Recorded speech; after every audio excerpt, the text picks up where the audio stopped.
I know a place that's sound and safe for us now. No need to hide or say goodbyes, leave them out. Assalamualaikum warahmatullahi wabarakatuh.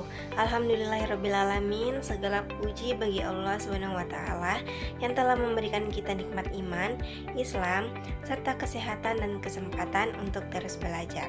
Sholawat serta salam semoga senantiasa tercurah kepada junjungan kita Nabi Muhammad SAW beserta keluarga, sahabat, dan seluruh umatnya hingga akhir zaman. Perkenalkan, saya Karmila, mahasiswa dari Universitas Muhammadiyah Mamuju dengan NPM 2023-02062, kelas 5B Ekonomi Pembangunan. Pada kesempatan kali ini, saya akan mempresentasikan sebuah materi dengan tema akhlak dalam Islam.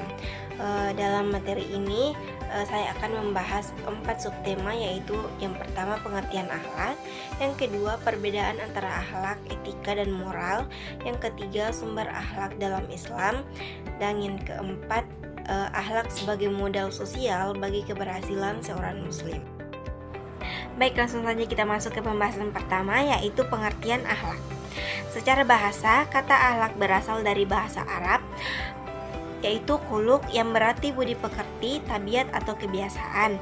Sedangkan secara istilah, akhlak adalah sifat atau perilaku yang sudah tertanam dalam diri seseorang yang mendorongnya untuk berbuat baik atau buruk secara spontan tanpa dipikir panjang. Akhlak menjadi cerminan iman seseorang. Semakin baik akhlaknya, maka semakin tinggi pula tingkat keimanannya. Rasulullah Shallallahu Alaihi Wasallam bersabda, "Sesungguhnya aku diutus untuk menyempurnakan akhlak yang mulia." Hadis riwayat Ahmad.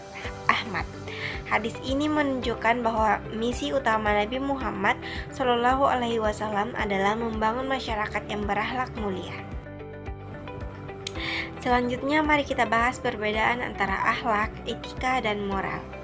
Ketiganya memang berkaitan dengan perilaku manusia, tetapi berbeda dari segi sumber dan tujuannya. Akhlak bersumber dari wahyu Allah, yaitu Al-Quran dan hadis. Nilainya bersifat mutlak dan tidak berubah oleh waktu. Etika bersumber dari akal manusia dan filsafat.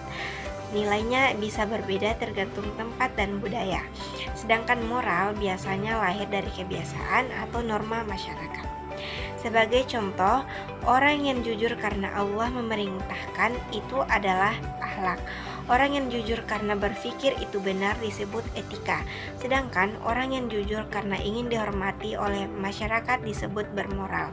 Jadi, akhlak memiliki kedudukan tertinggi karena bersumber langsung dari Allah SWT, yaitu sumber akhlak dalam Islam. Sumber utama akhlak dalam Islam ada 3. Yang pertama Al-Quran, yaitu pedoman hidup manusia yang mengajarkan nilai-nilai seperti jujur, sabar, adil, dan amanah.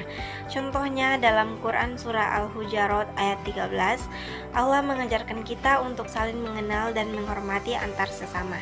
Yang kedua, hadis Rasulullah Shallallahu Alaihi Wasallam. Rasulullah adalah teladan terbaik dan uswah hasanah dalam menerapkan akhlak Qurani. Segala ucapan, perbuatan, dan sikap beliau menjadi contoh nyata akhlak mulia. Yang ketiga yaitu ijtihad ulama dan akal sehat. Melalui ijtihad, para ulama menyusun prinsip-prinsip akhlak dengan kondisi masyarakat dan perkembangan zaman. Dengan demikian, sumber akhlak dalam Islam bersifat sempurna karena mencakup wahyu, teladan, dan pemikiran. Pembahasan yang terakhir yaitu akhlak sebagai modal sosial bagi keberhasilan seorang muslim. Akhlak yang baik bukan hanya membawa kebaikan untuk diri sendiri, tetapi juga menjadi media sosial yang sangat berharga dalam kehidupan masyarakat.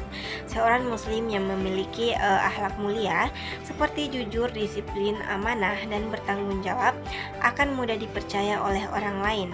Dalam dunia kerja, sifat-sifat ini menjadi kunci kesuksesan dan membuat seseorang dihargai. Selain itu, masyarakat yang berakhlak tinggi akan menciptakan lingkungan yang harmonis, saling menghormati, dan produktif.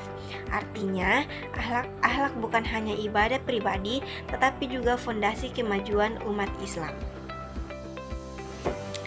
Baik, dari penjelasan tadi dapat kita simpulkan bahwa yang pertama, akhlak adalah cerminan iman dan dasar dalam perilaku. Yang kedua yaitu perbedaan akhlak, etika dan moral terletak pada sumbernya, di mana akhlak bersumber dari wahyu Allah. Yang ketiga, sumber akhlak dalam Islam adalah Al-Quran, hadis, dan ijtihad ulama. Yang keempat yaitu akhlak mulia menjadi modal sosial yang sangat penting untuk mencapai keberhasilan hidup baik di dunia maupun di akhirat. Mari kita senantiasa memperbaiki akhlak kita agar menjadi pribadi yang dicintai Allah dan manusia. Demikianlah presentasi saya tentang akhlak dalam Islam. Semoga kita semua dapat mengambil pelajaran dan menerapkannya dalam kehidupan sehari-hari.